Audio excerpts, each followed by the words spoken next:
man must do his best. Hi, hello, and welcome to another edition of Public Interest. I'm Gabriela Patram, and we're so happy that you can join us. Joining me is former President of the Cooperative Republic of Guyana and lead of the People's National Congress Reform, Mr. David Granger. Sir, welcome. It's always a pleasure. It's always a pleasure to be on the program, Gabby. Thank you. Sir, today we're going to center our discussions on Guyana's foreign policy versus Haiti's human adversity. On that note, my first question to you is, why is the international migration problem so difficult to solve, given that the question of migration has become an international preoccupation? Well, it has become an international preoccupation largely because of the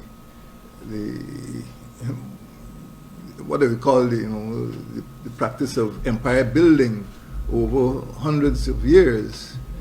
These empires are really collections of peoples, of countries, of people of different ethnicities, and they move people from one place to the other. So in the British Empire, for example, they brought Africans to work on the plantation, they brought Indians, they brought Chinese, they brought Portuguese. So these empires were polyglot states, and after the European countries withdrew, the Portuguese, Spanish, Dutch, French, British, they left these people to try to work out some modus vivendi among themselves, and as a result, people continue to move from place to place in search of a better life. And I would say that migration existed from time immemorial and will continue forever. People will always migrate. In the Western Hemisphere particularly, a big problem was caused by the British, the Dutch, the Spanish, and French bringing in Africans. So many of the countries to which they brought these Africans and enslaved them now have racial problems, now have migration problems. And this is the root of the problem in the Western Hemisphere. The indigenous people,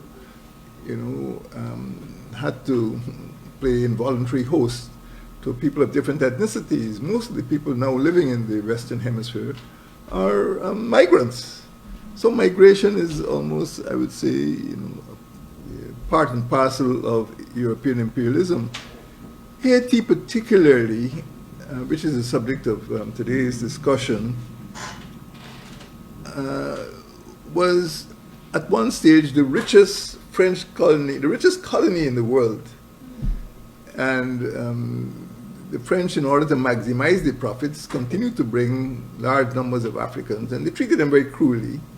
And eventually, the Haitians, the Afro-Haitians, rebelled.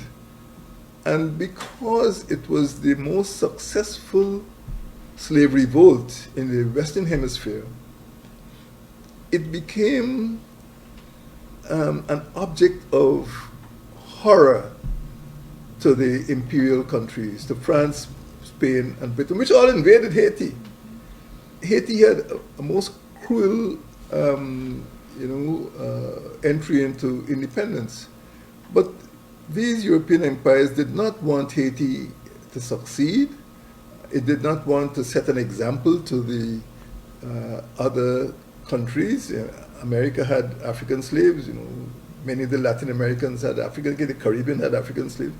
So Haiti, the success of the Haitian Revolution, at the start of at the end of the French Revolution and the start of the previous century, was meant to send a lesson. They wanted to teach the enslaved Africans in other countries a lesson that if they attempted to emulate the Haitians, they'd be punished very severely. So from the time Haiti got its independence around 1800s, after the War of Independence, the Revolutionary Wars, 1800 to 1804, there was so much economic pressure put on Haiti. That it's a miracle that it survived at all. So the legacy of the Haitian Revolution still lingers in the collective memories of the people of the Western Hemisphere, and particularly the empires which tried to oppress Haiti. The Americans, the French, the British, and the Spanish particularly. They were most cruel, and they meant to destroy Haiti, and I think the survival of Haiti itself is a miracle. So Haiti occupies a special place in the imagination of people of the Western Hemisphere, and up to the present time, I think the stereotypes about Haiti, the images, the negative perceptions about Haiti have persisted, and what we see in the international news is something that we have witnessed before. Haitians have been subject to massacres, to expulsions, to all forms of cruel treatment since its independence at the start of the 1800s. So I would say that migration in the world is insoluble. In Haiti, in the Western Hemisphere, it is insoluble as well. Now, it could be caused by warfare. So when you have warfare in Syria or Iraq or Afghanistan, there will be migrants. When you have attempts at regime change, as in North Africa, there'll be migrants. Some people came southwards into Nigeria, Mali, after they tried to have regime change in Libya, and as a result of that, Boko Haram was formed, and people started to migrate out of those states which had been destroyed by attempts at regime change. So people are now trying to go to Europe, from those countries, from Syria, from Turkey, from Afghanistan.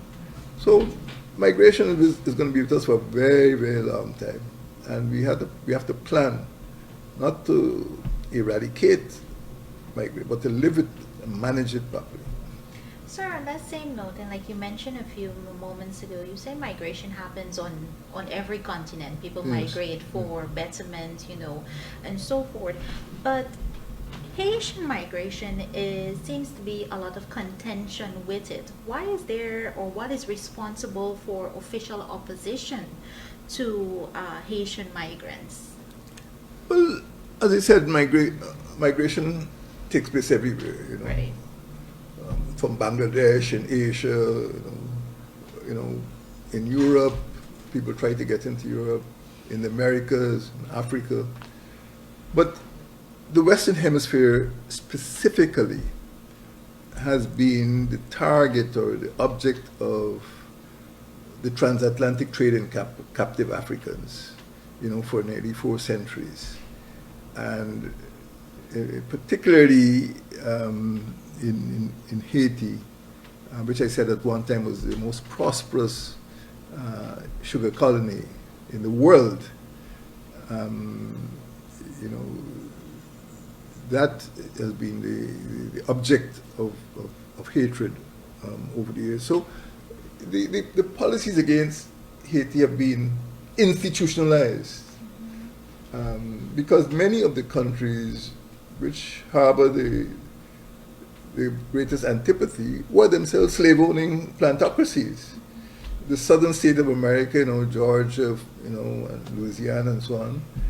Up to now, these countries still have large numbers of Africans, and even from those times, the whole Black Lives Matter movement, the people in Colombia throwing down statues of Columbus, it is literally a work in progress. And official attitudes reflect the stereotypes which have been built up over 2 centuries, in which certain people were treated as the lower classes, the working classes, the servile classes, And even after they gained their emancipation, as we got in Guyana in 1838, places like Brazil got emancipation like 50 years after Guyana. Even the United States, Africans were emancipated after the British colonies. So those countries, which used to be slave-owning planter societies, have never really reformed their societies, you know, from the mentality of slave owner plus, you know, servants, to one in which there is greater social cohesion and equality. And if you go to many of the Hispanic countries in the Circum-Caribbean area, you will see that people of African descent are not, except in the football teams, and except in the football teams, they are not treated with equality. You don't see people in the high levels of government. You don't see people in the high levels of people of African descent in high levels of business. They are still, even indigenous people are treated as a servile class, even though the law might provide for equality. So that is one of the reasons why in the Western Hemisphere, and particularly in the countries which had relations with Haiti, and bear in mind, historically, Haitians actually helped the Venezuelans to free themselves. Once Haiti had gotten its freedom, it helped other countries, and that was another source of grievance. So the Western Hemisphere is a particular test case for migration, and the migration of Haitians, I think, is most resented at the official level, at the governmental level, because it's a reflection of social stereotypes. Sir, there is a Charter of Civil Society for the Caribbean community, and it prescribes freedom of movement under certain conditions. Why have Haitians been denied the Charter's protection? Well, the first reason is that many of the countries in the Caribbean still harbor those perceptions, which were formed, you know, 1 or 2 centuries ago. But in the Anglophone Caribbean particularly, and we were the ones to admit Haiti to membership of CARICOM, and that is what gave birth to the Charter of Civil Society. But many of them are very small. When you look at the populations of countries like Antigua and Barbuda, St. Kitts, Nevis, Barbados, Grenada, they are quite small, and they don't have the absorptive capacity for migrants. I don't think it's a question of hatred. 1 or 2 countries like Antigua, you know, Antigua stopped, Antigua and Barbuda, I think is one of the friendlier countries in the Caribbean. But many of them cannot absorb more laborers, more workers, greater population, migrants, and their own people tend to migrate in great numbers. And I would say that in North America, in United States, Canada, and even in Europe, you'll see large populations of persons who migrated from the West Indies in the first place. So they are ill-suited to receive large numbers of migrants. Guyana is different. We have a population density of about 3.5 persons per square kilometer. In Barbados, it's probably 350 persons per square kilometer. So there's really no comparison, but we have the space. And we should have a different attitude. All of the countries of the Anglophone Caribbean could fit into Guyana. And we cannot develop without a greater population. So I would say that the official attitudes in the Caribbean community have been conditioned by different factors. The small size of the country, the limited resources, and of course, the size of the population in relation to the land space. But the charter, we entered into the charter with eyes wide open. This is a matter of human rights. And this is not a matter of pushing local residents onto the periphery and giving way to foreigners. This is a matter of developing all countries at the same time. You know, the rising tide lifts all boats. And people do not go into countries where they do not see or perceive benefits. You know, if there was no need for Haitians to travel, they wouldn't travel.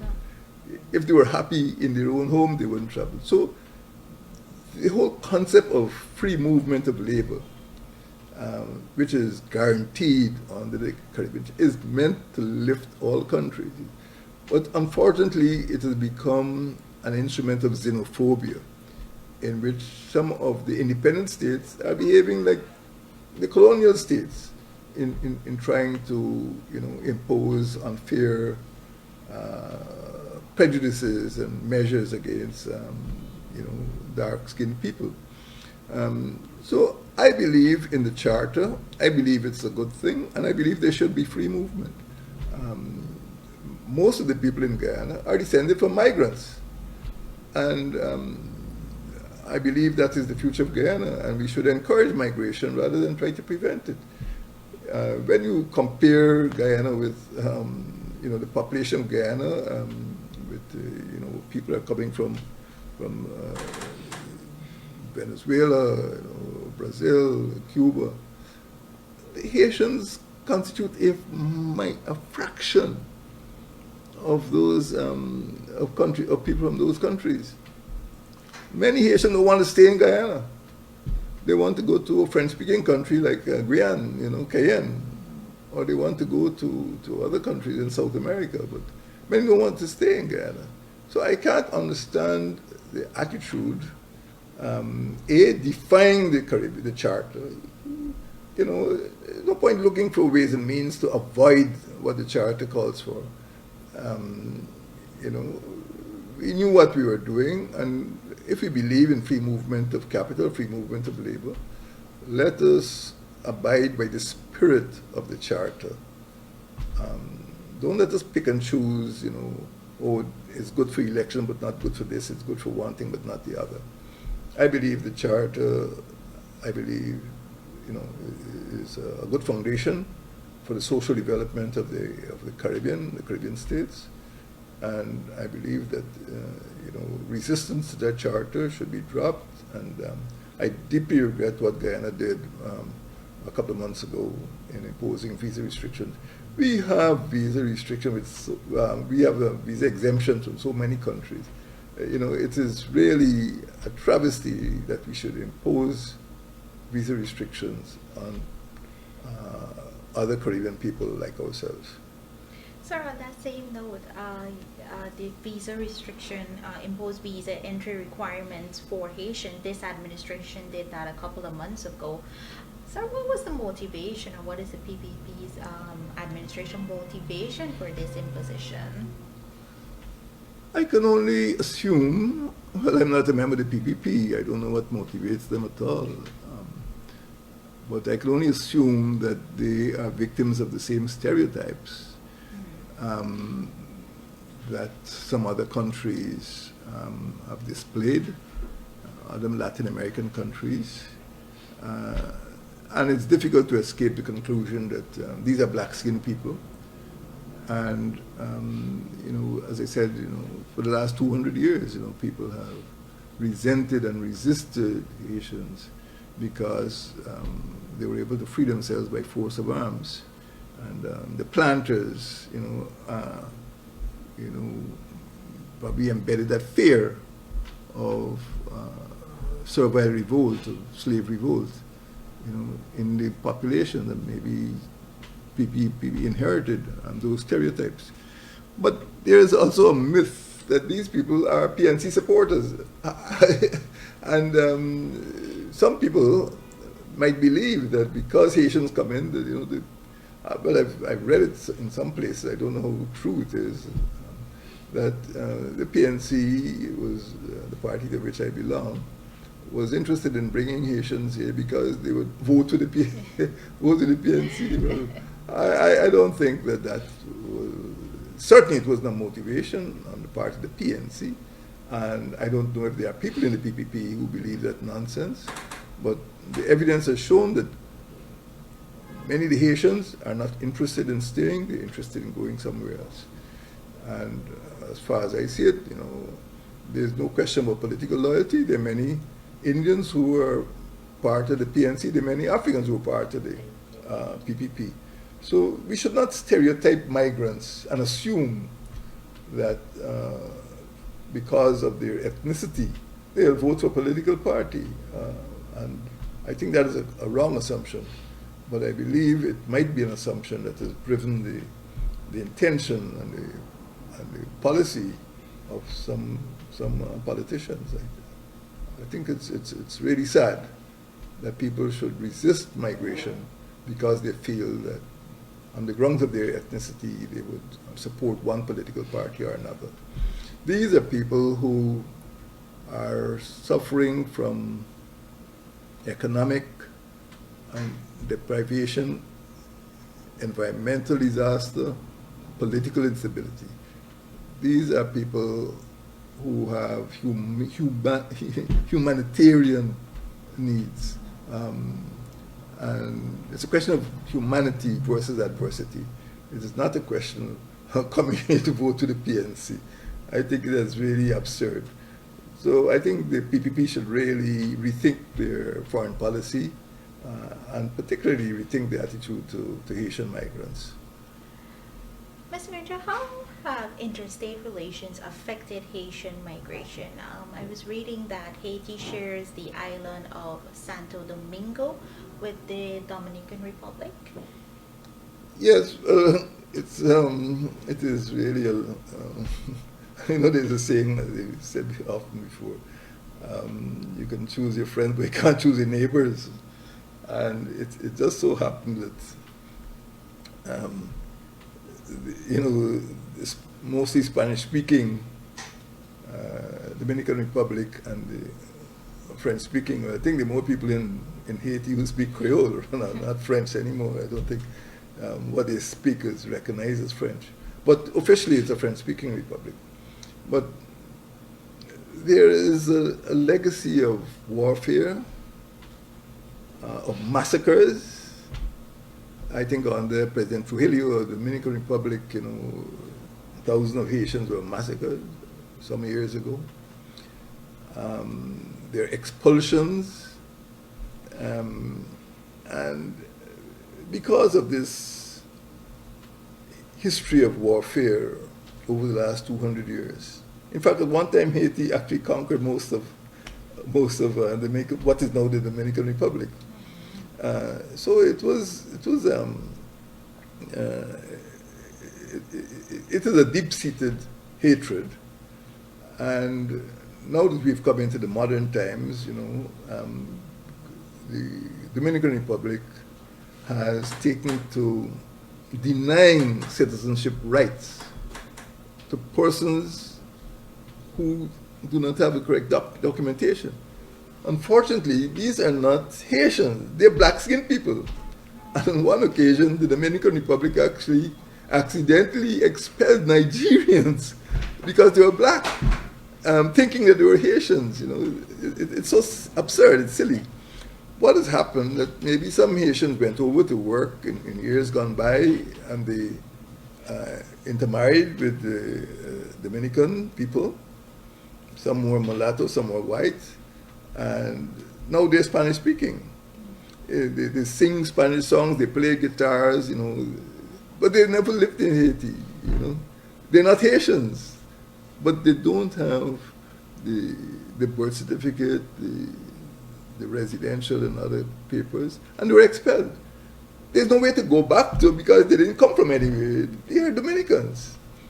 So it is an absurdity, and it has created another absurdity, that is the question of statelessness. How can you have stateless people? And it was one of my ambitions in my short tenure to erase completely this concept of statelessness. If you're a Caribbean person, you have to be born somewhere. And there must be some mechanism by which you could be a member of a citizen of a state. And the Dominican Republic, I think, through legislative measures, deprives black-skinned people of their statehood, of the citizenship. So right now there are people who are stateless, which of course means that they really can't go anywhere. They don't have the protection of a state, of a government, of a police force, of representatives, of a parliament, you know. It is really a tragedy, and we had hoped that within the Caribbean community we could erase this concept of statelessness altogether. Sir, how can a lot of persons viewing might be asking this question as well? How can CARICOM respond to this situation?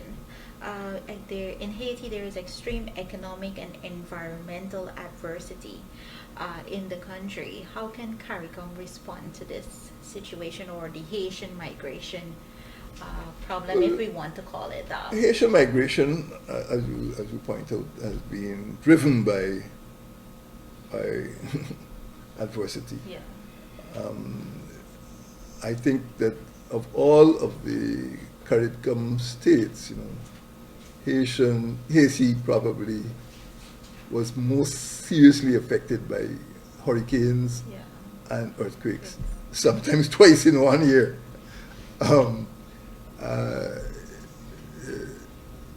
Apart from that, the economy has been very badly damaged. Over the years, there's been a lot of deforestation, and this has contributed to environmental problems. And generally speaking, Haiti is very poor, and people live in very difficult conditions. Now, CARICOM has done its utmost. At one stage, there was even a CARICOM brigade of soldiers, based in Haiti, in order to restore order after the expulsion of RST. CARICOM has always tried to broker relations between Haiti and some of the bigger countries. And it was CARICOM that accepted Haiti into its rank as a member. I don't know if CARICOM as a community could do more than it has done already, but from every point of view, organizationally, administratively, operationally, CARICOM has stretched its resources, and there is still tremendous goodwill among most CARICOM states. But it's just that I point out the majority of CARICOM states are small, and they themselves have limited resources, and have not been able to extend the type of assistance to Haiti that Haiti needs to get out of its economic, well, I don't know what could be done about the environmental catastrophe, because the hurricanes and earthquakes are, as the saying goes, they're acts of God. But as far as the economy is concerned, political instability, CARICOM has done more than anybody, and I think Haiti accepts that. And even with the dispute with the Dominican Republic, CARICOM was very instrumental in trying to alleviate the distress caused to Haiti. So I applaud the efforts of the Caribbean community. I don't know if it is possible for them to do more, except maybe to open a window to deal specifically with migration. And I think that is one area that could be explored. So my final question to you as we wrap up, how can Guyana respond to the question of the Haitian migration? We see Brazilians, Cubans, and Venezuelan migrants are everywhere in the country. So how can we as a country respond to this situation? Guyana is very fortunate in being the largest CARICOM state. Guyana has been the destination of migration for thousands of Brazilians, Cubans, and Venezuelans.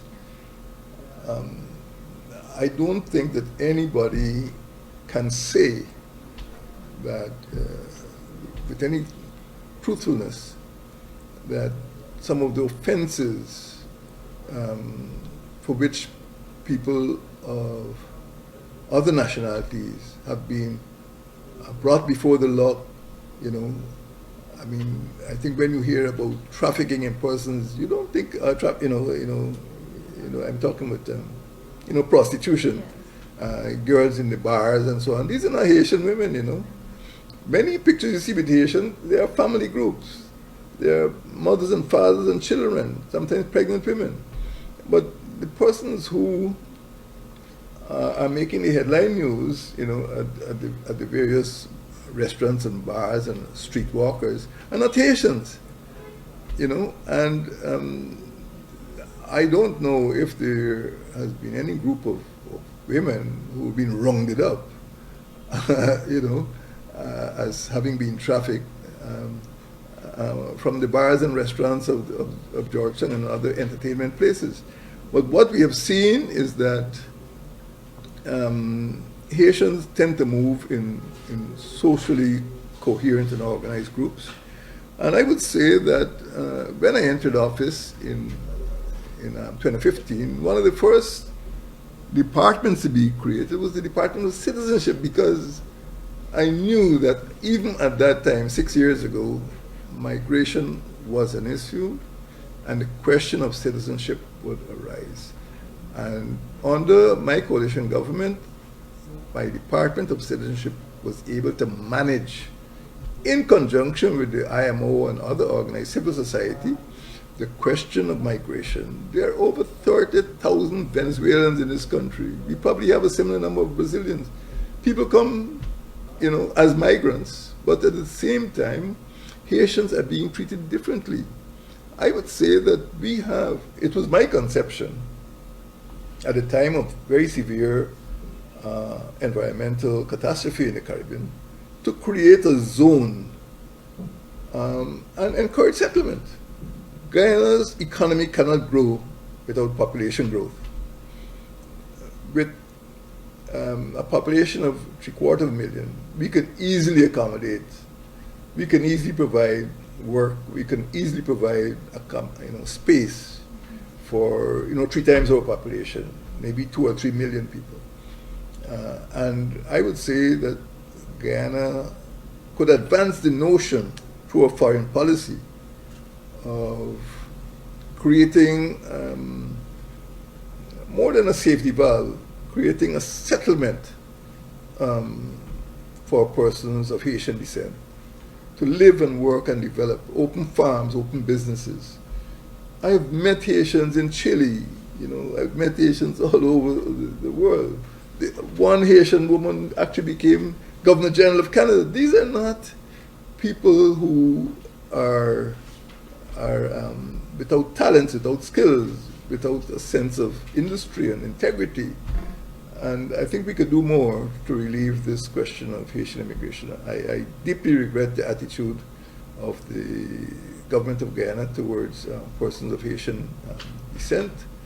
And I think we should review that policy and maybe reverse that policy and welcome Haitians into Guyana. I think that is a good thing, for the Caribbean and for the people of Haiti. Sir, it's always a pleasure to have you on the program, and I look forward to having you next week again.